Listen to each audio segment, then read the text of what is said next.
اعوذ باللہ السمیع العلیم من الشیطان اللعین الرجیم بسم اللہ الرحمن الرحیم رب اشرح لی صدری ویسر لی امری واحلل عقدۃ من لسانی یفقہوا قولی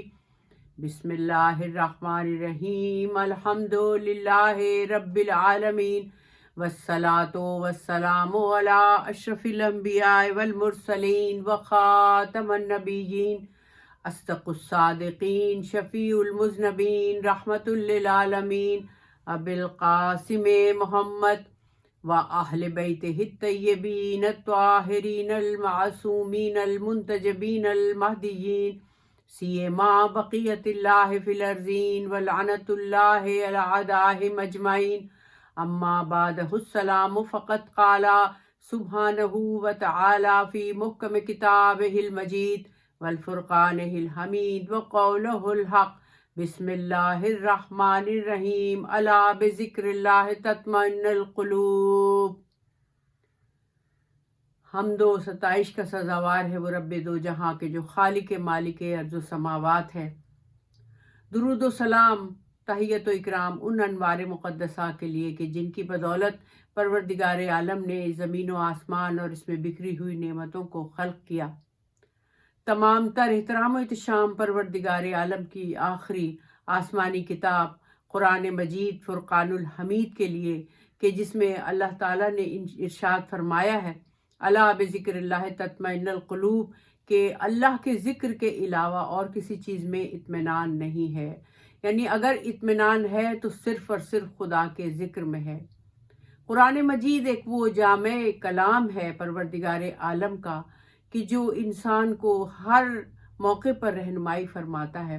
قرآن مجید وہ اللہ کا کلام ہے کہ جو پروردگار عالم کی جانب سے نازل ہوا اور تمام کائنات کے لیے نافذ العمل ہو گیا، یعنی یہ وہ کلام ہے کہ جس کے ظاہر اور جس کا باطن، جس کا محکم اور جس کا متشابہ نور ہی نور ہے۔ خداوند متعال نے انسان کی فضیلت کے لیے سب سے بڑی دلیل یہی دی ہے کہ یہ اپنا کلام ایک انسان کامل کے سینے پر نازل کیا۔ تو لہٰذا آپ یہ دیکھیں کہ جب ہم انسانیت کی دلیل دیتے ہیں کہ انسان کو اللہ تعالیٰ نے ایک عظیم مخلوق بنایا، اللہ تعالیٰ نے انسان کو اشرف المخلوقات بنایا، تو اس کی ایک دلیل یہ بھی ہے کہ اللہ تعالیٰ نے اپنا کلام اس کے سر پر، اپنا کلام جو ہے وہ اللہ تعالیٰ نے نازل فرمایا قلب محمد حضرت محمد مصطفیٰ صلی اللہ علیہ وآلہ وسلم کے قلب پر اس کو نازل فرمایا۔ اور اس کی سب سے بڑی یعنی جو دلیل ہے وہ یہ ہے، اس کی سب سے بڑی انسان کی بڑائی جو ہے وہ یہ ہے کہ قرآن مجید ایک اللہ کا کلام ہو کر انسان کے سینے پر نازل ہوتا ہے، اور اس طرح سے نازل ہوتا ہے کہ اس کی گہرائیاں اور گہرائیاں اگر کوئی سمجھ لے، یعنی یہ اتنا بڑا نور ہے کہ اگر اس کی گہرائیاں اور گہرائیاں کوئی سمجھ لے تو پھر وہ نور اس پر اس طرح سے ظاہر ہوتا ہے کہ وہ اس کو برداشت ایسے کرتا ہے جس طرح جلوہ یوسف کو دیکھ کر دیکھنے والیوں نے چھری اور نارنج میں کوئی تمیز نہیں رکھی تھی، یعنی جس کے اوپر اللہ کے کلام کا نور کا جلوہ ظاہر ہو جائے وہ بالکل اس طرح سے ہو جاتے ہیں، وہ اس طرح سے اس کی کیفیت ہو جاتی ہے کہ وہ اپنے آپ کو کھو دیتا ہے، اپنے آپ کو اس میں گم کر دیتا ہے۔ لیکن اس کے لیے ضروری یہ ہے کہ اپنے قلب کو کھولے، اپنے قلب کا شرح صدر کرے، اپنے قلب کو کس طرح سے کھولے کہ اپنے دل کو وا کر دے اللہ کے لیے، اور غیر اللہ کے لیے دل کے دروازوں کو بند کر دے۔ غیر اللہ کے لیے دل کے دروازوں کو بند کرنے کا مطلب یہ ہے کہ جو کچھ بھی اللہ تعالیٰ نے قرآن مجید میں لکھا ہے، کیونکہ قرآن مجید ہر عمل کا عکس ظاہر کرتا ہے، ہر عمل کا عکس اس کے اندر اس طرح سے موجود ہے کہ اس کے اندر آپ جو عمل کرتے ہیں اس عمل کے بارے میں بتایا گیا ہے کہ اگر عمل خیر ہے تو اس کے لیے آپ کو جنت کا وارث بنا دیا جائے گا، لیکن اگر عمل بد ہے تو اس کے لیے جہنم آپ کا مقدر ہو جائے گا۔ تو لہٰذا ضروری یہ ہے کہ جب کبھی بھی انسان قرآن پڑھے، قرآن مجید کی تلاوت کرے، اور جب آیہ رحمت پر پہنچے تو رک جائے، اور رکنے کے بعد اللہ سے دعا کرے کہ پالنے والے جو یہ تو نے جنت کے نظارے بیان کیے ہیں تو پالنے والے مجھے ایسے عمل کرنے کی توفیق عطا فرما کہ یہ جنت میرا مقدر ہو جائے، اور اسی طرح جب آیا غضب پر پہنچے تو رکے اور اللہ سے توبہ کرے، اور توبہ کر کے اپنے گناہوں کی معافی مانگے، اور یہ کہے کہ پروردگار عالم مجھے ان تمام زحمتوں سے اور ان تمام مصیبتوں سے بچا کر رکھنا کہ جو اہل جہنم کو فیس کرنی پڑیں گی۔ تو لہٰذا قرآن مجید سب سے بڑا رہنما ہے، اس لیے کہ انسان کی بلندی کے لیے یہ ایک بہت بڑی دلیل بھی ہے، اور انسان کیونکہ اشرف المخلوقات ہے، اور جب وہ اس دنیا میں پیدا ہوا تو اللہ تعالیٰ نے اس کو دو طاقتیں دے کر بھیجی۔ ایک بڑی طاقت جو تھی وہ اس کی مادی طاقت تھی کہ جو وہ جسم لے کر آیا، اور ایک طاقت اس کی روحانی طاقت تھی، اور دونوں طاقتوں کے ساتھ جب وہ اس دنیا میں آتا ہے تو مادی طاقت تو وہ اس کا جسم ہوتا ہے کہ جس سے وہ زندگی گزارتا ہے، لیکن روحانی طاقت کا جہاں تک سوال ہے، امام محمد باقر علیہ الصلاۃ والسلام ارشاد فرماتے ہیں کہ کوئی بھی انسان جب اس دنیا میں پیدا ہوتا ہے تو اس کے قلب پر، اس کی روح پر ایک نور کا نقطہ ہوتا ہے، اور وہ بالکل مجرد ہوتی، بالکل پیور ہوتی ہے اس کی روح، اور اس کے اوپر کسی قسم کی کوئی آلائش نہیں ہوتی گناہوں کی۔ لیکن جب وہ پیدا ہوتا ہے اور اس کے بعد جب وہ شعور کی منزلوں کو پہنچتا ہے اور جب وہ نیک عمل کرتا ہے تو وہ نور کا نقطہ پھیلنا شروع ہو جاتا ہے، اور اگر خدا نہ خواستہ کوئی عمل بد کر دے تو وہ نقطہ سیاہی میں تبدیل ہو جاتا ہے، اور اگر وہ لگاتار غفلت میں پڑ جائے اور گناہ کرتا رہے تو وہ سفید نور کا نقطہ جو ہے وہ سیاہی میں تبدیل ہو جاتا ہے، یہاں تک کہ اس کا پورا قلب جو ہے وہ سیاہ ہو جاتا ہے۔ تو اسی لیے قرآن مجید کا اور انسان کا رشتہ یہ ہے کہ قرآن مجید کے ذریعے اپنے قلب کو نورانی بنائے، اور نور علی نور ہو جائے جب وہ قرآن مجید کو سمجھے اور اس کے اوپر عمل کرے۔ اس لیے کہ جو ہمارے رہنما ہیں، ہمارے رہبر ہیں، ہمارے ہادی ہیں، وہ ہماری اس سلسلے میں رہنمائی فرماتے ہیں، اور رہنمائی فرمانے کے لیے وہ ارشاد فرماتے ہیں کہ قرآنی تعلیمات کو اپنے اندر جذب کرنے کے لیے، کیونکہ انسان وہ مخلوق ہے کہ جس کے اندر تمام چیزوں کو اپنے اندر جذب کرنے کی طاقت بہت زیادہ موجود ہے، تو لہٰذا قرآن مجید کی آیات کو اور قرآن مجید کی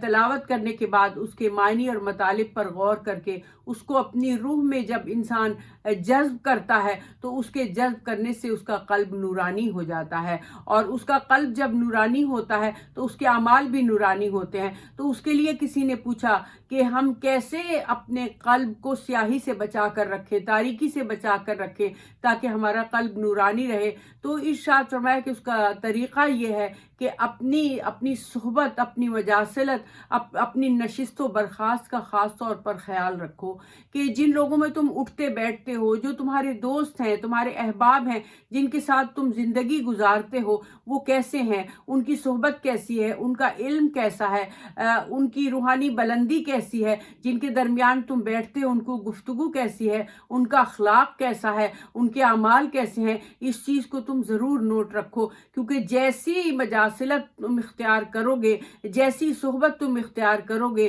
جن لوگوں میں تم اٹھو بیٹھو گے، جن لوگوں سے تمہاری دوستی ہوگی، جن کی گفتگو تم سنو گے، اس کے اثرات ڈائریکٹ تمہاری روح پر پڑیں گے، تمہارے جسم کے اعمال پر پڑیں گے، تمہاری روح پر پڑیں گے۔ اسی لیے ارشاد فرمایا کہ جب تم نورانی محفلوں میں بیٹھتے ہو تو تمہاری روح بلندیوں کی طرف پرواز کرتی ہے۔ ایک شخص آیا حضرت محمد مصطفیٰ صلی اللہ علیہ وآلہ وسلم کے پاس اور آ کر کہنے لگا، یا رسول اللہ، آپ سے ایک سوال کرنا تھا۔ کہا بولو۔ ارشاد فرمایا کہ یا رسول اللہ، جب میں آپ کی صحبت میں بیٹھتا ہوں اور آپ کی نورانی گفتگو سنتا ہوں تو میری روح آسمان پر پرواز کرنے لگتی ہے، میں اپنے آپ کو بہت بلندیوں پر محسوس کرتا ہوں اور میری روح بالکل پاک و طاہر ہو جاتی ہے۔ لیکن افسوس کہ جب میں اپنے گھر والوں کے پاس جاتا ہوں اور جا کر ان کے ساتھ شریک گفتگو ہوتا ہوں، بات چیت کرتا ہوں، تو میری روح آہستہ آہستہ پھر پستی کی طرف آنا شروع ہو جاتی ہے۔ ایسا کیوں ہوتا ہے یا رسول اللہ؟ میں تو تباہ ہو گیا، برباد ہو گیا۔ آپ نے کہا گھبراؤ نہیں، ایسا ہوتا ہے کہ اگر تم لگاتار جیسے تم ہماری صحبت میں بیٹھتے ہو اس طرح تم نورانی صحبت میں بیٹھے رہو تو پھر تو تمہاری روح اتنی بلند ہو جائے، اتنی پاک ہو جائے کہ اگر تم اپنے تمام اعمال کو فی سبیل اللہ کرنے لگو ہماری مجاصلت میں بیٹھنے کے بعد، تو پھر تم حضرت عیسیٰ کی طرح پانی پر چلنے لگو گے۔ اور اگر اس سے بھی زیادہ تم نے کوشش اور کاوش کی اپنی روح کو پاک رکھنے کی، تو پھر تم حضرت ابراہیم کی طرح ہوا کے دوش پر بھی چلنا شروع ہو جاؤ گے۔ تو لہٰذا ارشاد فرمایا کہ اپنی مجاصلت اور اپنی صحبت اور اپنے جہاں تم اٹھتے بیٹھتے ہو، اس چیز کا بہت زیادہ خیال رکھو۔ یہ ہمارے لیے بھی لمحہ فکریہ ہے، اور ہم اگر کسی کو پرکھنا چاہتے ہیں کہ وہ کتنی انسانیت کی بلندی پر ہے، وہ کیسا انسان ہے، تو سب سے پہلے اس کی صحبت دیکھو، اس کے دوست دیکھو کہ کن لوگوں میں وہ اٹھتا بیٹھتا ہے، کن لوگوں کے ساتھ اس کی دوستی ہے، کیا گفتگو کرتا ہے ان کے ساتھ بیٹھ کر، کیا اس کے پاس موضوع ہوتا ہے گفتگو کا۔ تو ان تمام چیزوں کو انسان کی روح پر اثر پڑتا ہے، اور روح کے اثرات جسم پر بکھر جاتے ہیں کہ جب انسان اپنی اس روح کے ساتھ عمل کرتا ہے تو پھر وہ عمل بھی ایسا ہی سرزد ہوتا ہے جیسی روح کی شکل ہوتی ہے۔ تو اس لیے ارشاد فرمایا کہ کوشش کیا کرو دائم الذنوب و دوائکم الاستغفار، یعنی میرے حضور ارشاد فرماتے کہ جو گناہ ہیں وہ مرض ہیں، گناہ امراض ہیں۔ دائم الذنوب یعنی گناہ جو ہیں وہ امراض ہیں، اور دوائکم الاستغفار، اور ان امراض کی دوا استغفار ہے کہ جب تم سے کوئی غلطی سے گناہ سرزد ہو جائے، کوئی غلطی سرزد ہو جائے، تو کوشش کر کے فوری طور پر دل سے استغفار پڑھ لیا کرو، اور وہ استغفار ارادتاً ایسا ہو کہ پالنے والے میں ارادہ کرتا ہوں کہ میرے جو اب گناہ ہیں جو میں کر بیٹھا ہوں آئندہ نہیں کروں گا، اور جو میں نے کر دیا ہے اس کو معاف کر دے۔ تو لہٰذا یہ بہت بڑی دعا ہے، اور آغا بہجت اپنی کتاب میں لکھتے ہیں کہ مولا امام زمان علیہ السلام سے اگر کوئی توسل کرنا چاہتا ہے اپنے گناہوں کی معافی کے لیے،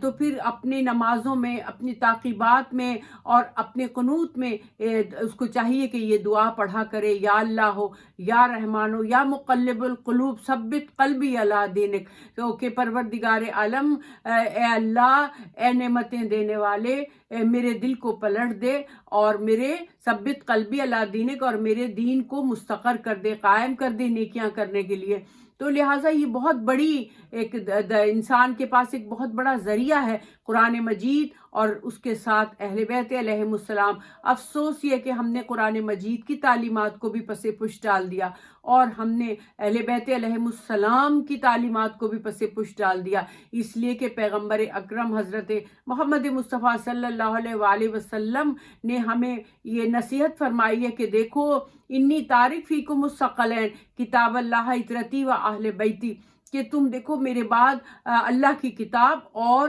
میرے اہل بیت کے ساتھ جڑے رہنا یہاں تک کہ تم حوض کوثر پر پہنچو۔ یعنی اگر قرآنی تعلیمات پر کا تمہیں عملی نمونہ دیکھنا ہے تو میرے اہل بیت علیہم السلام ہے۔ جو میرے اہل بیت علیہ السلام کرتے ہیں وہ یقیناً وہ قرآن کی آیات وہی حکم دیتی ہیں انسان کے لیے۔ تو لہٰذا حقیقت یہی ہے کہ ہم نے قرآن کے دامن کو بھی چھوڑ دیا اور اہل بیت کی سیرت کو بھی چھوڑ دیا، کیونکہ یہ دونوں ایک دوسرے کے ساتھ جڑے ہوئے ہیں، کہ جو حکم اہل بیت دیتے ہیں اس کی قرآن نفی نہیں کرتا، اور جو قرآن مجید حکم دیتا ہے اس کی اہل بیت کا کردار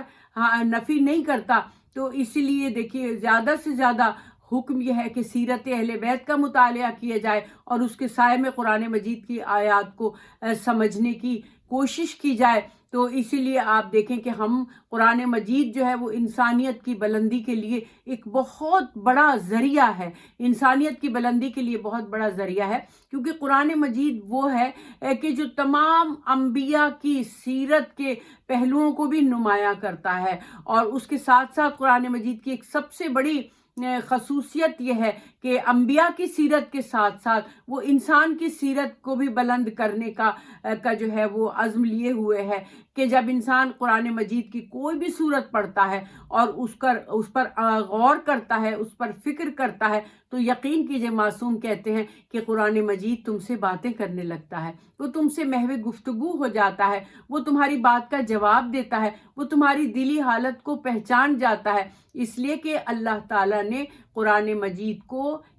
یعنی قلب محمد پر جب نازل کیا، حضور اکرم حضرت محمد مصطفیٰ صلی اللہ علیہ وسلم کے قلب پر جب یہ نازل کیا تو اس وقت بھی فخر و مباحات کی، اور یہ بتایا کہ دیکھو میرے نبی کا سینہ اتنا نورانی ہے، اتنا مضبوط ہے.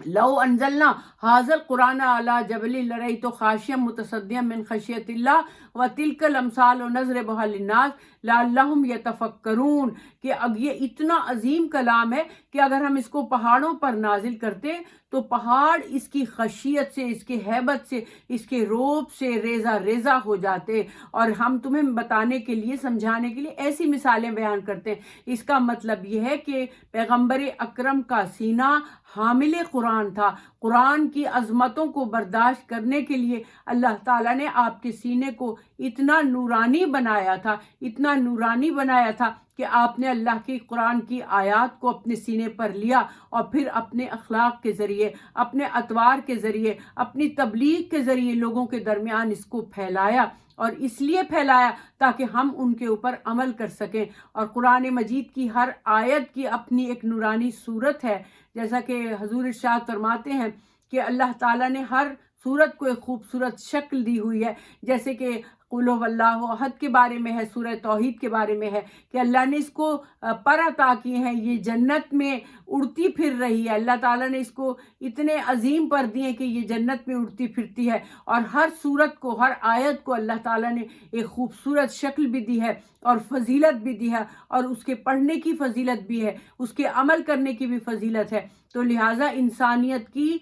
بلندی کے لیے، انسانیت کے درجات کو مزید بلند کرنے کے لیے حکم دیا کہ تم تلاوت الہی کو کبھی ترک نہ کرو. قرآن مجید کی ارشاد فرمایا کہ جو 5 سورتوں کی روز تلاوت کرے گا اس کا شمار غافلین میں نہیں ہوگا، اور جو 50